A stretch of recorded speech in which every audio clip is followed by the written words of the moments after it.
Hola, how are you? Welcome to my IGTV video.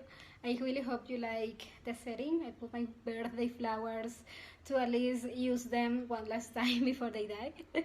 so, so yeah, I just wanted to jump here real quick and talk more about several topics that I'm going to be covering in the vision board party tomorrow, just to give you like a sneak peek of what I'm going to talk about. So the first thing is limiting beliefs. And basically, limiting beliefs is something that prevents you from achieving a goal. It's like a mind block, meaning, let's say that you have the goal of making $10,000 per month, but you have never make before more than 2K per month. So there is like a bit of like incongruency in your goals, and not incongruency, it's more like you might start doubting yourself, like you start to believe that or question if you're really capable of achieving this goal. So I see many people just setting these goals, but sometimes we have no idea how to get them, and that's fine because we need to forget about the how, but it needs to be believable for us. And it doesn't mean that you're not gonna be able to set the goals. It's just that one trick that I like to use is setting goals in steps. So for example, if you have made only 2K 3K per month and your goal is to 10K, it feels a bit like exciting, but you don't even know how it will feel to have 10K. So you start to trying to attract or to set the goal of achieving 5K, which feels more within reach. This is a feeling that you can actually see yourself experiencing it. So if you have made 2K, okay, how much will it feel to make 3K? What about 4K? It still feels within your own realm of knowledge, and you still have like this general idea of how you're going to feel. So once you reach those 4K, it's easy to go to 7K, and after 7K, it's easy to go to 10K. You know what I mean? It's like you are moving into small steps. The goal, the big goal, is still there, but in order for you to make it come closer to you, you need to make sure you're in the right mindset, and that it feels right, that it feels that you can actually get it. Because if you set big goals and you start doubting yourself, then they're only going to stay in that future realm, in that future and wanting and someday. But if you make goals that are believable within reach, you can just move faster. Because let's say that you know how to make 2K, and then you need to do the math. Okay, what do I need to change to make 3K?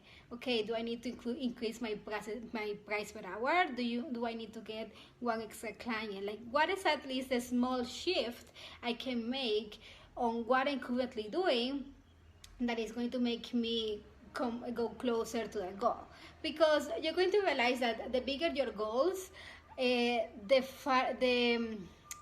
going to feel more complicated to actually feel how it would look like. For example, let's say that you want to make 10 millions.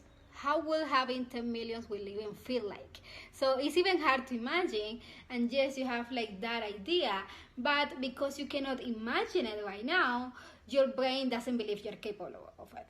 So it's going to start self-sabotaging yourself, because if you don't even believe you're capable of achieving that goal, then it's going to be always in that wanting phase. Like, yeah, it will be nice, but I don't even know how. And the how is not going to be your problem at the end of the day. So I remember when I was working in marketing, I just started making $10 an hour, $3 an hour. And one day I decided, okay, I'm going to make 15 dollars per hour, and then I'm going to increase it to 20, and then to 30, and then moving, instead of just thinking, okay, I'm gonna move from $10 per hour to 100. No, it was just like a smooth process that I was taking every single month, every single 2 months, and all I had to make to even make that decision was to maybe add an extra case study or reach out to 2 more people per month. Like, it didn't take much, and it didn't take long. Like, I literally like threefold. I increased my incomes for like 3-4 times more in just a matter of a few months, just because I started increasing in the small things, and eventually that became like a bigger thing. So if you want to make 3K and you want to, so if you want to make 5K, what are the small changes that you need to make now that are going to make you get there closer? And the other thing is, sometimes people are not really sure about what they want. And there are many exercises that I go through with my clients, for example, the 7 levels of why, etc.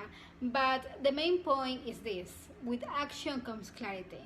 And you might think, okay, but I don't know what action to take, or I don't know what do I want, like I don't know, like if this is something that I would like.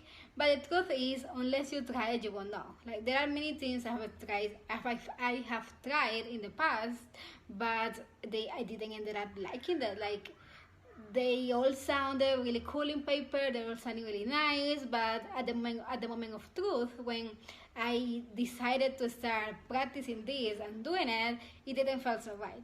So some things might look good on paper and you might think you want it, but when you start actually applying and experiencing them, you feel and you realize that you don't even want it that much, or this is not what you wanted. But you wouldn't have that clarity unless you took that initial action in the first place. The other thing is, when people try to manifest money or financial freedom, etc., they concentrate on the number only. But the truth is, when you attach a meaning to that number and what you want to actually experience with it, it's easier to actually attract it to you, because you need to involve all areas of your life. For example, let's say that you win the lottery tomorrow and you win $10 million, but they say, no, you can have it, it's in your bank account, but you cannot use it. How would you feel? It's not gonna be a really good feeling, right?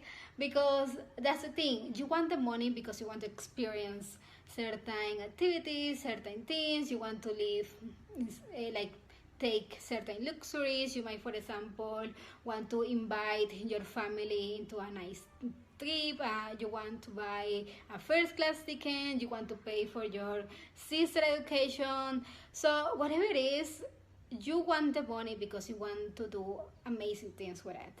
And that's what you need to focus on in the first place. What are the amazing things that you're going to be able to experience once you have the money? Because the amount itself is not really important. What's important is, what do you truly want to experience once you have it? Okay, so I really hope that was useful, and I want you to think about it and let me know in the comments below any breakthrough that you have. And yeah, I really hope you got something out of this, and I will see you tomorrow at the party. Have a wonderful day. Bye bye.